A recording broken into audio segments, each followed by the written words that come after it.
you mentioned this, but maybe you have any other further thoughts on this, is the fact that, right, there's requirements, regulations, whether it's from the state, whether it's from payers and MCOs, about how this has to look.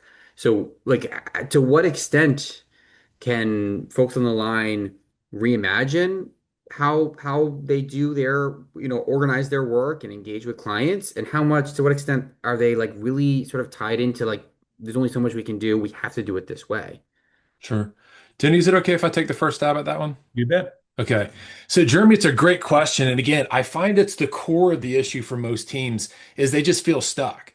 And every time a clinical leads that want to go out and change the documentation, they're told by compliance or they're told by IT, we're locked in by the EHR, we're locked in by compliance requirements, we can't change anything. And so they stop trying and they just feel like, this is the best that we can do. I would give you an example, and this is an actual case study. These are real numbers from a team that we worked with up in the Northeast. When we started working with them, what we realized is that they had 1,624 unique data elements that they were capturing in their intake process. So from the time somebody said hello until the time they got them up to treatment planning, they were asking them 1,624 questions. If they weren't depressed before that, they will be after answering 1,624 questions. What they were told by their compliance team is that we can't cut any of these things. Okay.